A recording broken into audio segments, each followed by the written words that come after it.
चलिए, स्वागत है आप सभी का paper number 6 IBS case study 2 के सोल्यूशन वीडियो में। अच्छा, प्लान क्या है सर? एक केस स्टडी का एक वीडियो, ताकि आपको एग्जाम के टाइम पे नेविगेट करने में बहुत ज्यादा इजी रहे। अब वो 10 मिनट में खत्म हो गया तो 10 मिनट का वीडियो, 30 मिनट चला तो 30 मिनट का वीडियो, है ना। शुरू करें केस स्टडी 2। अच्छा, अपनी प्रथा क्या है? रिक्वायर्ड पार्ट पहले पढ़ना है, भले समझ आए ना है, रिक्वायर्ड पार्ट पहले पढ़ लेना है, ठीक है। आ जाओ required part. MCQs.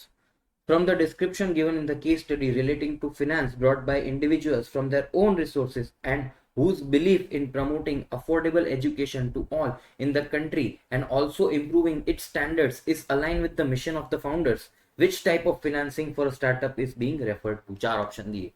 Startup finance आपके AFM में जो आता है उसका क्वेश्चन, ठीक है। आपको पता होना चाहिए क्वेश्चन कहां से है, ठीक है। MCQ number 2. The founders of GrowFine believe that some benefits are available to startups considering the description provided in the case study. Which of the following statements is correct with the provisions of income tax? मतलब tax on startups का question है, ठीक है sir.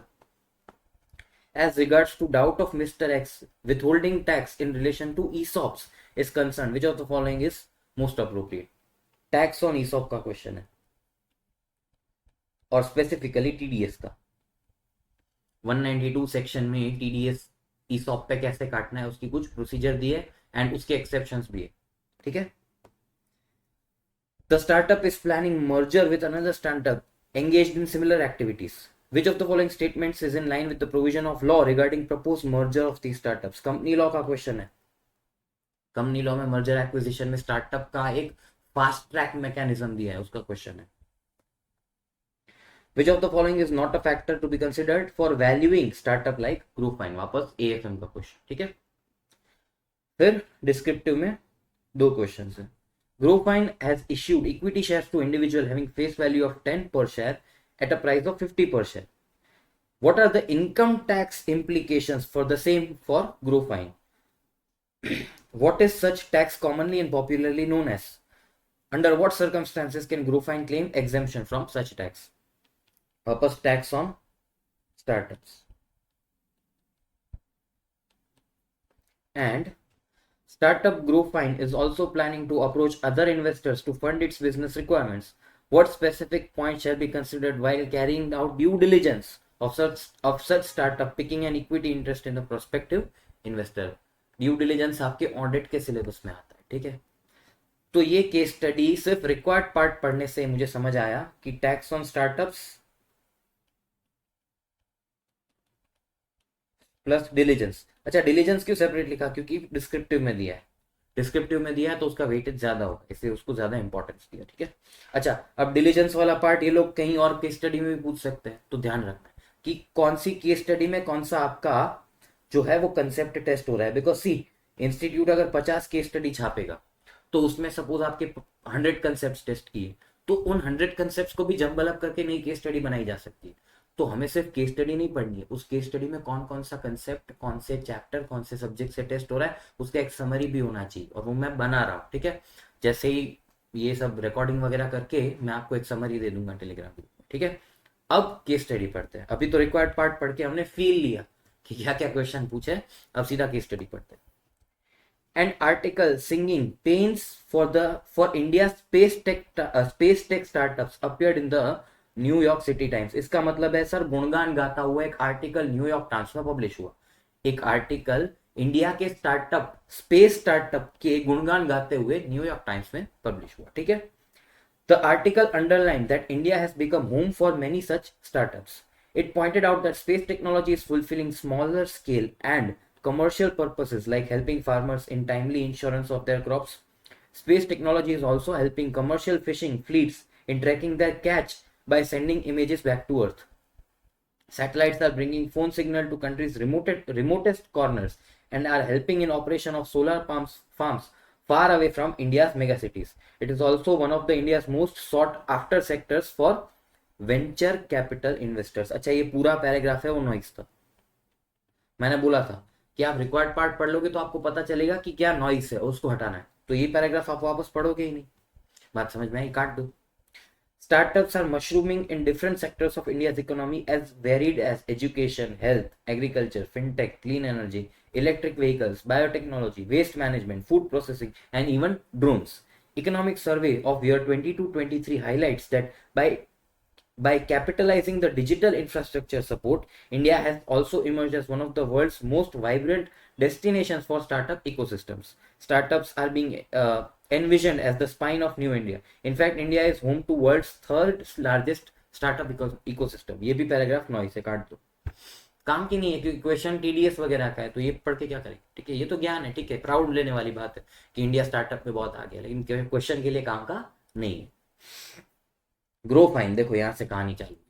ग्रोफाइन is an edtech startup incorporated as a private company in April 2023. The founders of startup believe that some benefits are available to startups under income tax law. However, they are unaware about the nitty-gritty of the same as they are from engineering and management backgrounds. The company launched its products in 23-24 itself and had a turnover of 20 crores. It is recognized by DPIIT, Department of Promotion of Industry and Internal Trade, under Ministry of Commerce and Industry, and holds a certificate of eligible business and is recognized as a technological driven startup by the competent authority. मतलब एक recognized startup है, recognized startup. Gropefine has issued shares to certain investors who are familiar with the founders of this edtech startup during 23-24, मतलब मैंने अपने जान पहचान वाले लोगों को शेयर्स इशू किए। They believe that in the business idea of the founders of the company and have decided to invest money out of their own resources. Their own resources, मतलब सपोज मुझे बिजनेस करना था तो मैं आपके पास आया, आप मुझे जानते हो, मेरा बिजनेस विजन को आप समझते हो, तो आपने मुझे बोला कि ये रख पैसे, ठीक है, और बदले में shares they they. These investors are wedded to the idea of providing sorry, quality, affordable education to all and promoting standards of education in the country. In this way, their ideological belief stands aligned with the mission of the founders of the startup. ठीक है, इसका मतलब समझो।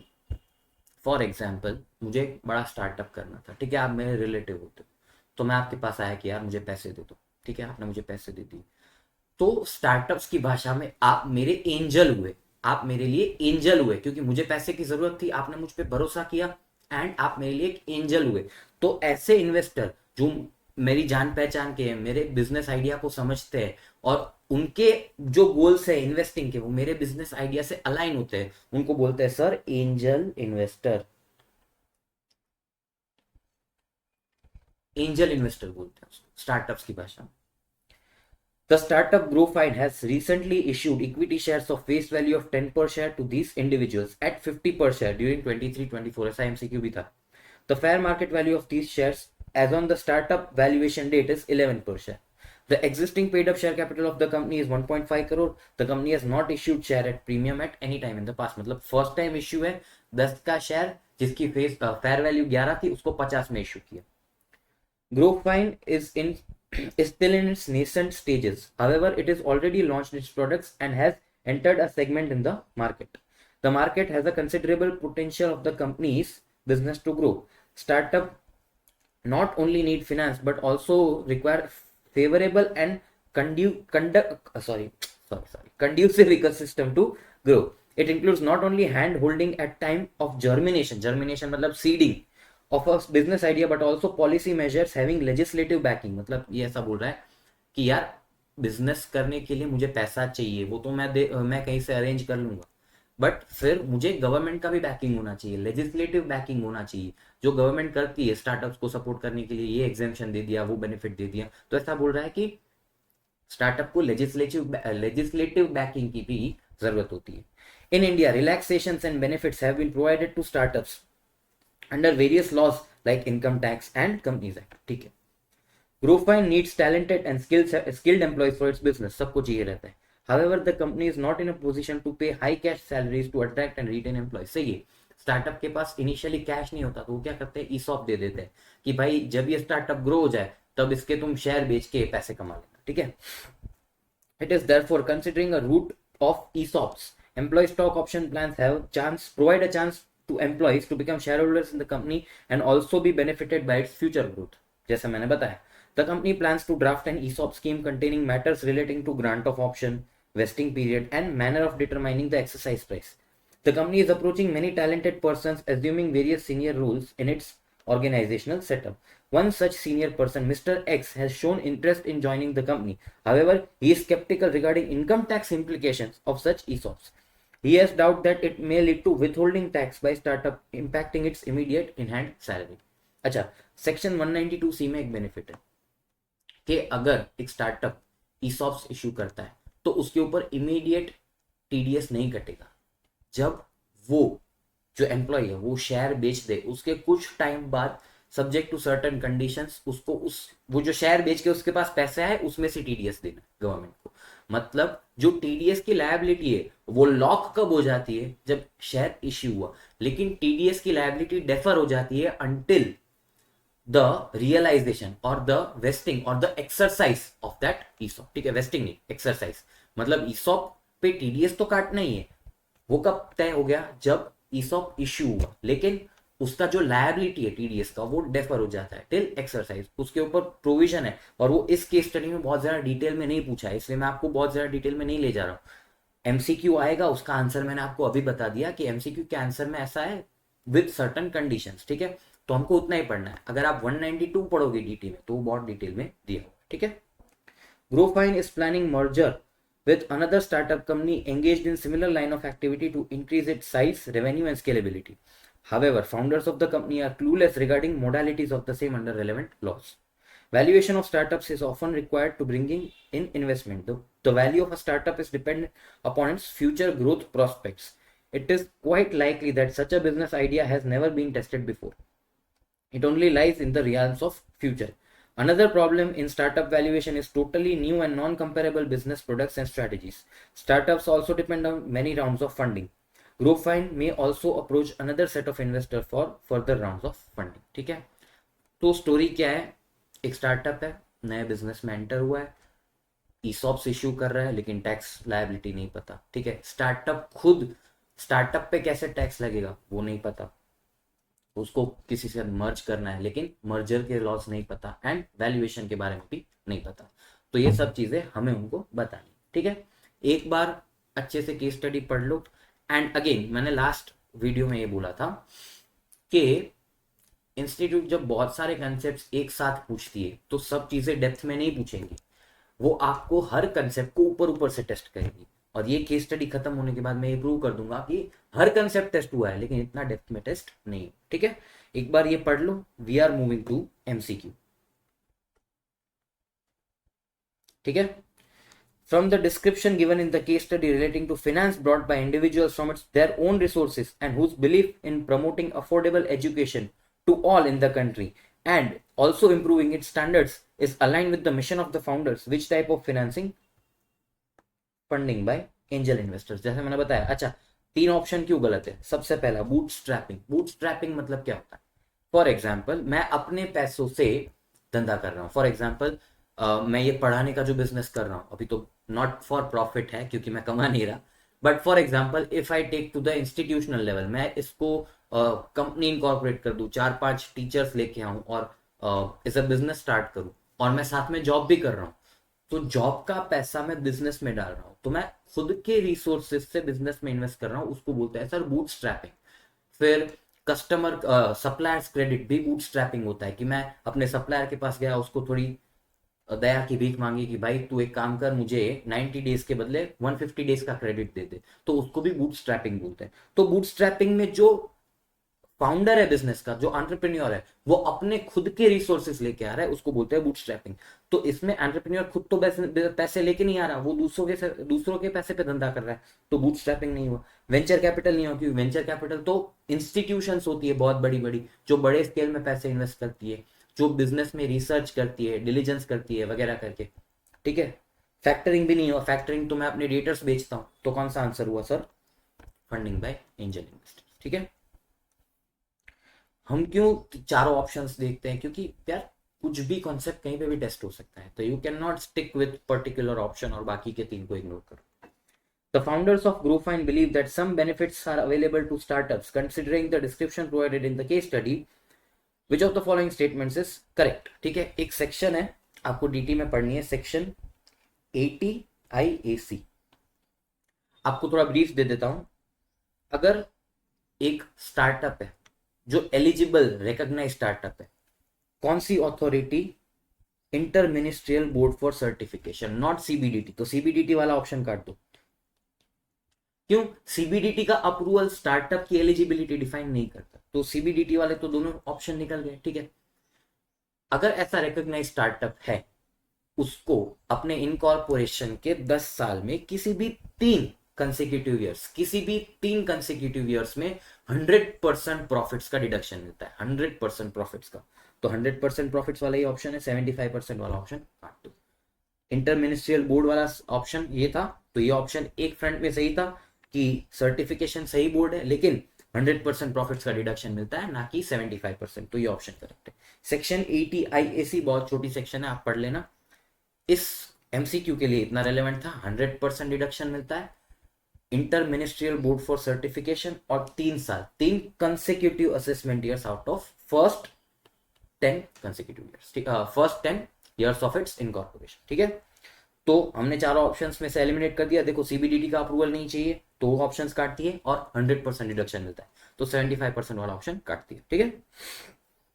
As regards to doubt of Mr. X regarding withholding tax in relation to ESOPs is concerned, which of the following is most appropriate? अच्छा, 192 जो section है salary की, उसमें ESOP के बारे में डिडक्शन है कि आप अपनी TDS की लायबिलिटी डिफर कर सकते हो।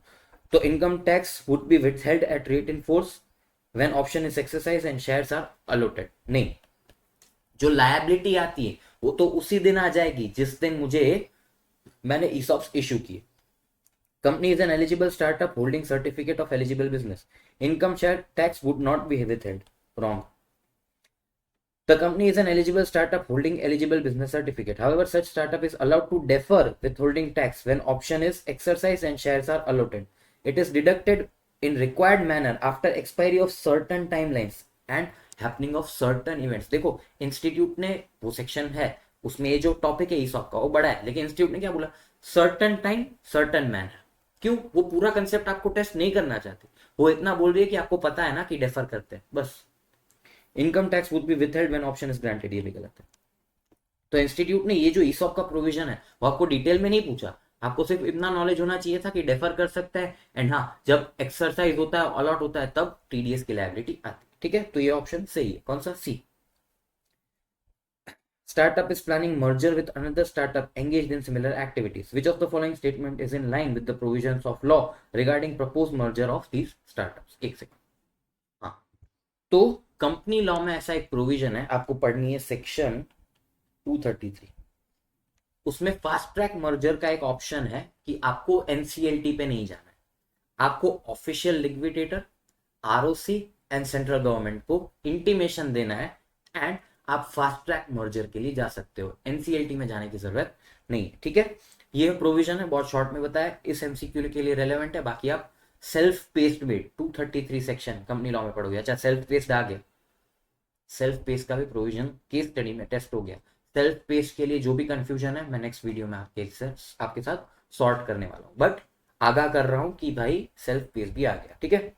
It requires filing of proposed scheme with NCLT, गलत। It involves notice, it involves giving notice of proposed scheme to registrar, ठीक है, official liquidator, ठीक है, and approval of scheme by both companies. After approval the scheme is approved by registrar। नहीं, registrar पहले approve करेगा। notice to registrar, official liquidators and scheme by both parties. After approval of scheme, the scheme is filed with registrar, regional director, registrar and official liquidators. The scheme is finally registered with the RD। RD किसके behalf पे काम करता है? Central government पे। तो ये option सही है। वापस से 3 लोगों को नोटिस देनी है, अप्रूव करना है कंपनी को, एंड उसके बाद रीजनल डायरेक्टर से वो स्कीम रजिस्टर करानी है, ठीक है। Which of the following is not a factor to be considered for valuing startup like Growfine, ठीक है। ये थोड़ा कॉन्ट्रोवर्शियल मुझे लगा, ठीक है, बट इंस्टीट्यूट ऐसा बोलता है कि पास्ट परफॉर्मेंस इंडिकेटर को आपको कंसिडर नहीं करना चाहिए। क्यों? ये स्टार्टअप न्यूली इनकॉर्पोरेटेड है, तो एजुकेशनल बैकग्राउंड ऑफ फाउंडर्स देखना पड़ेगा, यूनिकनेस ऑफ प्रोडक्ट्स देखना पड़ेगा, ट्रैक्शन देखना पड़ेगा, पास्ट परफॉर्मेंस इंडिकेटर्स आपको नहीं देखने। तो ये ऑप्शन जो है मेरा, ये ऑप्शन जो है A option, A option is right. ये तीनों ऑप्शन गलत है। अच्छा, ये कैसे पता चला? यहाँ पे ध्यान दो, ये बिजनेस इनकॉर्पोरेट कब हुआ था? अप्रैल 23 में। तो अप्रैल 23 से पहले इस बिजनेस की कोई पास्ट हिस्ट्री नहीं थी, तो पास्ट परफॉर्मेंस क्या देखूंगा मैं? लेकिन मेरे हिसाब से कंपेरेबल बिजनेस का पास्ट परफॉर्मेंस आप देख सकते हो। अच्छा, इसमें ऐसा भी बोल दिया कि भाई ये बिजनेस नॉन कंपेरेबल है, ठीक है, बट एडिटेक्स आर जनरली कंपेरेबल, लेकिन केस स्टडी में ऐसा बोला गया है कि नॉन कंपेरेबल है, तो पास्ट परफॉर्मेंस आप नहीं देख सकते। एजुकेशनल बैकग्राउंड आपको देखना पड़ता है, यूनिकनेस ऑफ द प्रोडक्ट आपको देखना पड़ता है, ट्रैक्शन आपको देखना पड़ता है, ठीक है। डिस्क्रिप्टिव क्वेश्चंस, चलो डिस्क्रिप्टिव क्वेश्चन में थोड़ा बहुत आपको बैकग्राउंड भी लगेगा किस प्रोविजन का, देखते हैं, ठीक है। Grofine has issued equity shares to individual having face value of 10 per share at a price of 50 per share. What are the income tax implications for the same for Grofine? What is such tax commonly and popularly known as? Under what circumstances can Grofine claim exemption of such tax? अच्छा, एक section होती है 56(2)(7)(b। क्या बोलती है ये section? कि एक क्लोजली हेल्ड कंपनी है, वो शेयर्स इश्यू करती है in excess of its fair value to resident person. तीन चीजें, closely held companies issues shares in excess of its fair value to resident person, तो such excess will be taxable in the hands of company under income from other sources. मतलब fair value से ज्यादा अगर मैंने price पे shares issue किए तो such excess will be taxable in the hands of company under 56(2)(7)(b। और ये किसकी सेक्शन है सर? आईफोस की। लेकिन इसमें दो एग्जेम्पशन है, नंबर 1 वेंचर कैपिटल को, नंबर 2 स्टार्टअप्स को। तो स्टार्टअप की बात आ गई, क्या बोलती है सेक्शन? यहां पे ध्यान दें, प्राइवेट कंपनी है जो क्लोजली हेल्ड कंपनी है, receives consideration in excess of its fair market value for shares issued to resident person, such excess shall be taxable in IFOS. लेकिन इसके दो एक्सेप्शन है। वेंचर कैपिटल, क्यों? वेंचर कैपिटल तो काम ही की करता है, इन्वेस्ट करता है। और सी स्टार्टअप्स का जब वैल्यूएशन होता है तब फेयर मार्केट वैल्यू से बहुत ज्यादा पैसे दिए जाते हैं, क्यों? फ्यूचर ग्रोथ को ध्यान में रखते हुए। तो इस पे अगर टैक्स लगा दिया तो स्टार्टअप सिस्टम कोलैप्स हो जाएगा। और दूसरा स्पेसिफाइड कंपनी, वो है स्टार्टअप। अच्छा, इसकी कंडीशंस क्या है? ये स्टार्टअप रिकॉग्नाइज्ड होना चाहिए DPIIT से। अच्छा, इसकी दूसरी कंडीशन, मॉनेटरी कंडीशन, जो existing paid up share capital plus premium है, वापस से existing paid up share capital plus premium plus proposed share capital plus premium should be up to 25 crore. मतलब 25 करोड़ से ज्यादा एग्जिस्टिंग प्लस प्रपोज्ड मिलके भी 25 करोड़ से ज्यादा नहीं होना चाहिए। एंड थर्ड, उस स्टार्टअप ने, उस कंपनी में not invested in negative list of assets, कुछ पर्टिकुलर एसेट्स में उस स्टार्टअप ने इन्वेस्ट नहीं किया होना चाहिए। वो एसेट्स कौन सी है यहां पे ध्यान दो। बिल्डिंग में इन्वेस्ट नहीं करना चाहिए, लैंड और बिल्डिंग में नहीं करना चाहिए, किसी को लोन्स एंड एडवांसेस नहीं देने चाहिए, कैपिटल कंट्रीब्यूशन किसी अनदर एंटिटी में नहीं किया होना चाहिए, शेयर्स एंड सिक्योरिटीज किसी और कंपनी के इन्वेस्ट नहीं किए होने चाहिए, लग्जूरियस कार्स में पैसे इन्वेस्ट नहीं करने होने चाहिए, and jewellery and other assets whether in the nature of capital asset or otherwise of the nature specified in section this। मतलब ध्यान दो, मेरा काम क्या है? धंधा करना, ठीक है। अगर मेरा काम धंधा करना है तो मैं किसी दूसरी कंपनी को लोन क्यों दे रहा हूँ? कैपिटल कंट्रीब्यूशन किसी दूसरी कंपनी में क्यों कर रहा हूँ? किसी दूसरी कंपनी के शेयर्स एंड सिक्योरिटीज क्यों कर रहा हूँ? लग्जूरियस कार्स क्यों खरीद रहा हूँ? ज्वेलरी क्यों खरीद रहा हूँ? तो गवर्नमेंट बोलती है कि भाई तुम स्टार्टअप हो, तुम्हारा काम है बिजनेस करना, ठीक है, तो तुम ऐसी कोई हरकत मत करो जिससे तुम्हारा जो पैसा है जिसपे हमने टैक्स नहीं लिया वो कहीं और इन्वेस्ट हो रहा है वापस से। इन इन चीजों पे अगर मैंने इन्वेस्ट कर दिया, गवर्नमेंट ने इस चीजों पे तो टैक्स नहीं लिया, तो गवर्नमेंट बोलती है भाई ऐसी कोई हरकत मत करना, ऐसी कोई इन्वेस्टमेंट मत करना जिसपे हमने टैक्स नहीं लिया लेकिन तुम उस पैसे से मजे कर, ठीक है। ये है इंट्यूशन इस सेक्शन का।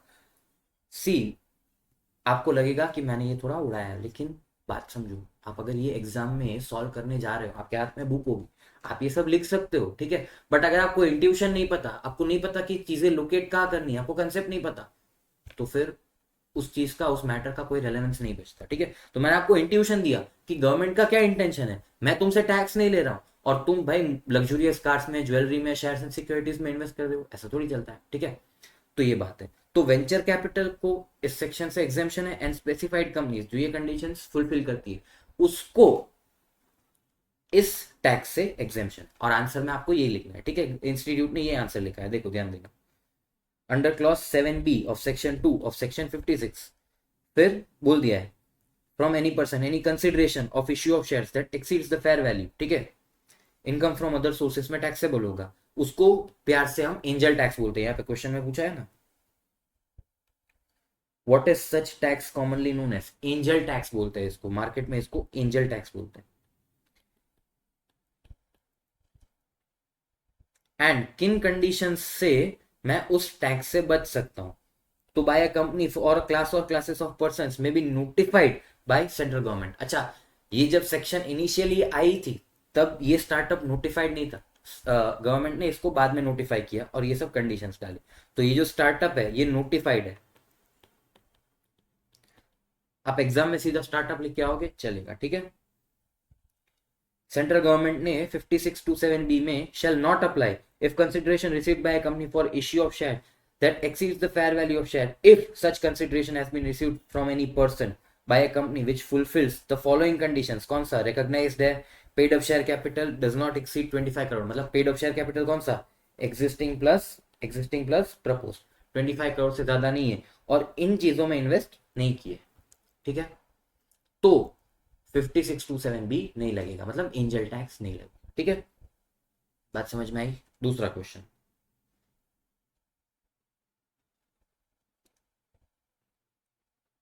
उठे, हाँ। Startup Growfine is also planning to approach other investors to fund its business requirements.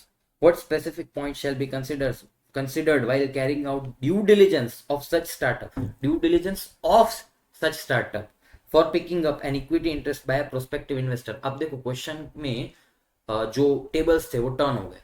अब आप एक इन्वेस्टर के नजरिए से सोचते हो कि ग्रोफाइन का मुझे ड्यू डिलिजेंस करना है, ग्रोफाइन का मुझे ड्यू डिलिजेंस करना है, तो मुझे कौन कौन से पॉइंट्स ध्यान में रखने चाहिए। ऑडिट का क्वेश्चन है, क्या क्या चीजें ध्यान में रखनी है, background of the promoters, future growth and numbers. मतलब देखो ड्यू डिलिजेंस का आपको एक बैकग्राउंड बता देता हूँ कि ड्यू डिलिजेंस में क्या होता है कि किसी भी स्टार्टअप को पैसे उठाना है या लोन लेनी है या मर्जर हो रहा है, तो जो इन्वेस्टर है जो पैसा डाल रहा है वो एक फर्म को, ज्यादातर सीए लोगों को हायर करेगा कि भाई एक काम करो, ये जो स्टार्टअप है जिसमें मुझे पैसे डालने हैं, जिसको हम बोलते हैं टारगेट कंपनी, इन्वेस्टर के लिए, इन्वेस्टर जहां पे पैसे इन्वेस्ट कर रहा है उसको टारगेट कंपनी बोलते हैं, तो टारगेट के जो फाइनेंशियल स्टेटमेंट्स है उसका ड्यू डिलिजेंस करो। अच्छा, ड्यू डिलिजेंस होता है वो ऑडिट नहीं होता, लेकिन ऑडिट जैसी बहुत सारी चीजें हम करते हैं, और ऑडिट से बेहतर कुछ चीजें भी करते हैं, जैसे हम नंबर्स का एनालिसिस करते हैं, हम फ्यूचर ग्रोथ के प्रोजेक्शंस चेक करते हैं, हम प्रमोटर का बैकग्राउंड चेक करते हैं, हम बिजनेस की वायबिलिटी चेक करते हैं, बहुत डिटेल, ठीक है, बहुत डिटेल में ये होता है। एंड ड्यू डिलिजेंस का जो रिपोर्ट है उसके बेसिस पे इन्वेस्टर तय करता है कि मुझे इन्वेस्ट करना चाहिए या नहीं, ठीक है। तो this was the background of due diligence. क्या क्या चीजें हम चेक करते हैं, future growth and numbers. Future growth मतलब अगर फॉर एग्जाम्पल कि ग्रोफाइन है, उसका एक पर्टिकुलर सेक्टर में फ्यूचर ग्रोथ मुझे दिख रहा है, लेकिन एक पर्टिकुलर सेक्टर में नहीं भी दिख रहा, तो मैं इन्वेस्टर को बताऊंगा कि यार ये जो 1 से 10 स्टैंडर्ड तक ये एडिटेक जो स्टार्टअप है, ये 1 से 10 स्टैंडर्ड तक तो अच्छा बिजनेस करेगा, लेकिन 11th के बाद इसका बिजनेस कम हो जाएगा, तो एक सेक्टर में अच्छा परफॉर्म कर रहा है, दूसरे सेक्टर में शायद ना भी करे, ठीक है। Business model and type, sorry, business model क्या है और क्या गुड्स और सर्विसेज जो स्टार्टअप है, जो टारगेट कंपनी है वो बना रहा है या बेच रहा है, ठीक है। फ्यूचर स्केल, ये बिजनेस का आज स्केल क्या है और फ्यूचर में क्या स्केल बढ़ सकता है। जैसे यहाँ पे ऊपर एक पॉइंट था ना कि यहाँ पे एक ऊपर पॉइंट था, in India relaxation talented and skill employees, and एक ऊपर एक पॉइंट था कि इस बिजनेस का फ्यूचर प्रोस्पेक्ट बहुत ज्यादा है, तो फ्यूचर प्रोस्पेक्ट एंड स्केल कि भाई बिजनेस आगे जाके क्या स्केल अप कर सकता है, ठीक है। कंपटीशन देखनी है कि मेरी जो टारगेट कंपनी है, ठीक है, उसकी कॉम्पिटिटर्स कौन सा है और उसका इंपैक्ट मेरी टारगेट कंपनी पे क्या आएगा, market size and market share, ऐसी सब चीजें देखनी होती है। ये 2 पैराग्राफ का मैंने आपको जेस्ट दिया है, ठीक है। ड्यू डिलिजेंस का वापस एक बैकग्राउंड दे रहा हूँ। इन्वेस्टर होता है वो एक सीए को हायर करेगा कि टारगेट कंपनी के जो फाइनेंशियल स्टेटमेंट्स है और उसका बैकग्राउंड है, बिजनेस है, उसको एनालाइज करो और देखो कि इसमें पैसे इन्वेस्ट करने जैसे है या नहीं है। तो उसमें हम क्या क्या चीजें देखते हैं, बैकग्राउंड ऑफ द प्रमोटर्स देखते हैं, ठीक है, फ्यूचर ग्रोथ क्या है इस बिजनेस का, बिजनेस मॉडल क्या है, फ्यूचर स्केल कितना हो सकता है, कॉम्पिटिशन क्या है, कॉम्पिटिटर्स की वजह से मुझ पे क्या इंपैक्ट आ सकता है, मार्केट साइज क्या है, मार्केट शेयर कितना है, इसमें क्या चेंजेस आ सकते हैं, ठीक है, ये सब देखना है। सेगमेंट एनालिसिस करते हैं, बहुत सारी चीजें करते हैं ड्यू डिलिजेंस में। तो this was the solution of case study 2। अच्छा, केस स्टडी 2 सॉल्व करके मेरी कुछ ऑब्जर्वेशंस थी। नंबर 1, इंस्टीट्यूट बहुत डेप्थ में नहीं जा रहा है, ऊपर ऊपर से आपके बहुत सारे कंसेप्ट टेस्ट कर रहा है लेकिन बहुत डेप्थ में भी नहीं जा रहा, ठीक है। दूसरा, ऑडिट पूछ लिया, एएफएम पूछ लिया, टैक्स पूछ लिया, 3 सब्जेक्ट। अभी तक एफआर नहीं आया, 4-5 केस स्टडीज में एफआर नहीं आया। आएगा तो मेरे हिसाब से एफआर इज अ सब्जेक्ट जिसकी बेस्ट केस स्टडी बन सकती है। 2 ड्राफ्ट बैलेंस शीट दे दी, नीचे डीटी आईडीटी, फिर कॉस्टिंग, एफएम के एडजस्टमेंट्स दे दिए, और फिर दूसरा क्वेश्चन पूछ लिया कि भाई इसका ऑडिट करना भी कैसे हो बताओ। तो एफआर की केस स्टडी अगर इंस्टीट्यूट लाएगी तो it will be a very big headache मेरे हिसाब से, ठीक है। ये मेरी एक ऑब्जर्वेशन थी। तीसरा, इसमें सेल्फ पेस भी एक जगह पे टेस्ट हो गया आपका, कौन सा, कंपनी लॉ, ठीक है। कॉस्टिंग भी आ सकता है, कुछ भी आ सकता है। तो भाई आईबीएस के लिए आपको सेल्फ पेस भी पढ़ना पड़ेगा। वो कैसे करना है आने वाली वीडियो में, अगली वीडियो में बताने पर, ठीक है। अब तक के लिए this was the solution of case study 2, है ना। इसका मैं एनोटेड पीडीएफ अगर चाहिए तो दे दूंगा, बट इसमें मैंने ज्यादातर रफ में ही किया है, बट ठीक है मैं दे दूंगा। और बाकी की केस स्टडीज अगले वीडियोस में आती रहेगी। टेलीग्राम ग्रुप ज्वाइन कर लेना, लिंक डिस्क्रिप्शन में डाल रहा हूँ। एंड बाकी कनेक्ट करने के लिए भी सारे लिंक डिस्क्रिप्शन में। तब तक के लिए पढ़ते रहना। Take care, bye.